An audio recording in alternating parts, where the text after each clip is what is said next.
Guntur municipal corporation లో అనుమతి లేని హోర్డింగ్స్ వివాదం ముదురుతోంది. వేల కొద్ది అనధికార హోర్డింగ్స్ ఏర్పాటు చేస్తున్న అధికారులు పట్టించుకోవడం లేదన్న ఆరోపణలు వినిపిస్తున్నాయి. వీటి వల్ల రావాల్సిన ఆదాయం కూడా సరిగా ఖజానాకు జమ కావడం లేదని తెలుస్తోంది. బకాయిల వసూళ్లలో సిబ్బంది మీనమేషాలు లెక్కిస్తున్నారు. చివరకు స్వపక్ష నేతలే హోర్డింగ్స్ వ్యవహారంపై నిలదీసే వరకు వెళ్లింది పరిస్థితి.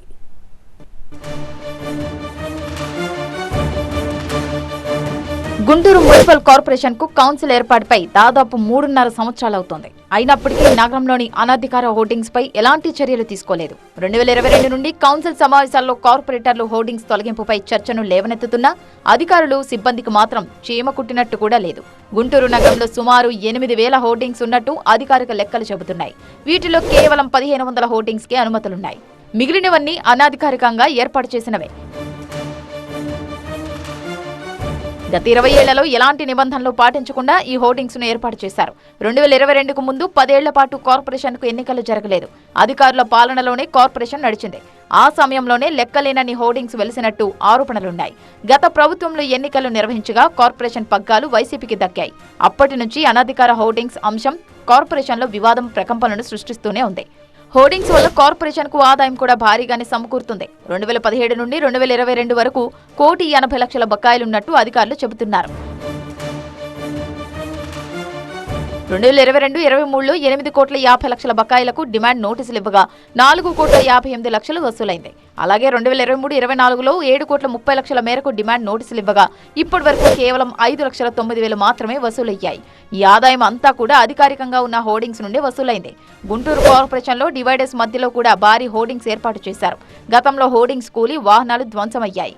అయినా అనధికార హోర్డింగ్స్ పై అధికారులు ఎలాంటి చర్యలు తీసుకోలేదు. ఈ ఆదాయం అంతా కూడా అధికారికంగా ఉన్న హోర్డింగ్స్ నుండే వసూలవుతున్నాయి. అయితే గుంటూరు కార్పొరేషన్ లో డివైడర్స్ మధ్యలో కూడా భారీ హోర్డింగ్స్ ఏర్పాటు చేశారు. అడ్వర్టైజ్మెంట్ హోర్డింగ్స్ ఉంటాయో ఆ హోర్డింగ్స్ మీద నియంత్రణ లేదు. నిన్న కౌన్సిల్లో కూడా హోర్డింగ్స్ గురించి అడిగిన క్వశ్చన్లకి నీళ్లు నవ్వలేరు అధికారులు. ఈ అధికారులు ఒక పెద్ద దందాలాగా తయారు చేశారు దీన్ని.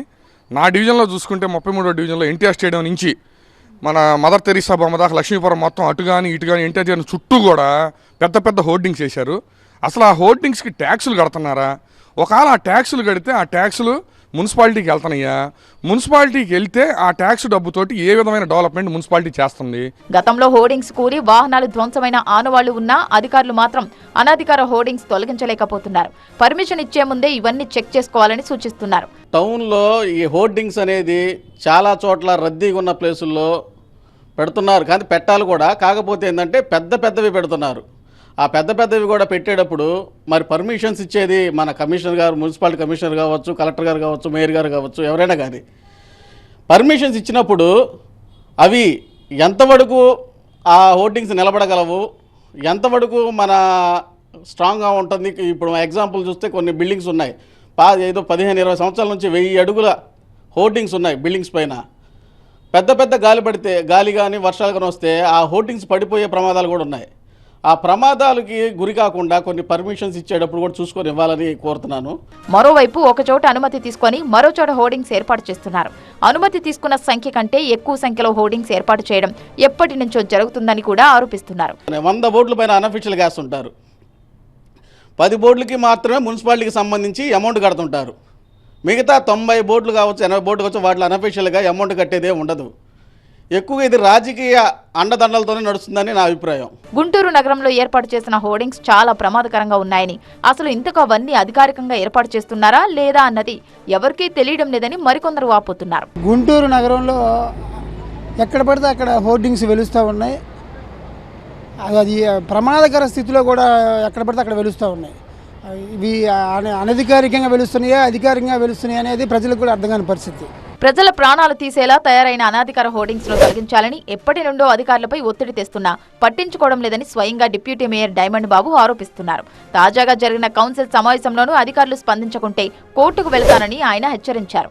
కార్పొరేటర్లు గట్టిగా నిలదీస్తే తూతు మంత్రంగా చర్యలు తీసుకొని తర్వాత పట్టించుకోవడం లేదని విమర్శిస్తున్నారు. గతంలో ఎలా పడితే అలాగా అనాథరైజ్డ్గా అప్పుడున్నటువంటి అధికారులు వాళ్ళకు ఉన్నటువంటి ప్రలోభాలకు లోనయ్యి, రకరకాల ఒత్తిళ్ళకి లోనయ్యి, ఎవరికి ఎలా కావాలంటే అలా హోర్డింగ్స్ పెట్టుకోండి చేసుకోండి అని చెప్పి ఎక్కడా కూడా పర్మిషన్స్ లేకుండా ఇచ్చినటువంటివి మేము సేకరించిన సమాచారం ప్రకారం సుమారుగా 7,964 అంటే 207 సచివాలయాల పరిధిలో నగరంలో ఉన్నటువంటి గుంటూరు నగరపాలక సంస్థలో 57 డివిజన్లకు సంబంధించిన అంశాల్లో ఇవి జరిగింది. దాంట్లో కీలకమైన ఏంటంటే ప్రజలు రోడ్డు మీదకి వెళితే వాళ్ళ ప్రాణాలు అరచేతుల్లో పెట్టుకుని వెళ్ళేటువంటి హోర్డింగ్స్ ఉన్నాయి. వాటితో పాటు ఎక్కడికక్కడ చాలా జైంట్ హోర్డింగ్స్ ఉన్నాయి, చాలా పెద్ద పెద్ద హోర్డింగ్స్ ఉన్నాయి. ఇవన్నీ కూడా నిబంధనలకు అనుకూలంగా ఉన్నాయా వ్యతిరేకంగా ఉన్నాయా అని చెప్పి మొత్తం స్టడీ చేస్తే అవి పూర్తిగా నిబంధనలకు వ్యతిరేకంగా ఉన్నటువంటి హోర్డింగ్స్ టోటల్గా. గుంటూరు నగరంలో అనధికార హోర్డింగ్స్ ఉన్నాయని మేయర్ కూడా అంగీకరించారు. వాటిని తొలగించాలని అధికారులకు తాను ఆదేశించినట్టు చెప్పారు. రాష్ట్రంలోనే మొట్టమొదటిసారి హోర్డింగ్స్ కు QR కోడ్ విధానాన్ని తీసుకొచ్చామన్నారు. ఇప్పుడు కొత్తగా QR కోడ్ అనేటువంటి పద్ధతిని మరి తీసుకురావడం కూడా జరిగింది. నాకు తెలిసి ఈ ఆంధ్ర రాష్ట్రంలో మొట్టమొదటిగా గుంటూరు నగరంలోనే ఆ QR కోడ్ పద్ధతిని తీసుకురావడం కూడా జరిగింది.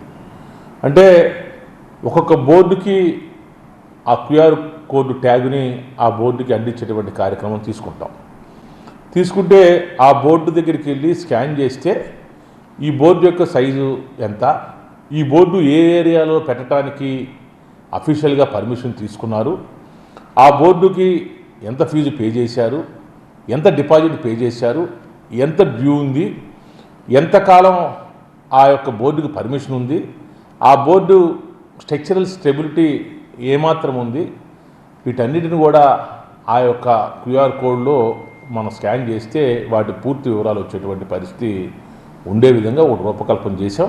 అధికారులు ప్రజాప్రతినిధులు మాటలు కాకుండా చేతల్లో నిరూపించుకోవాలని స్థానికులు కోరుతున్నారు.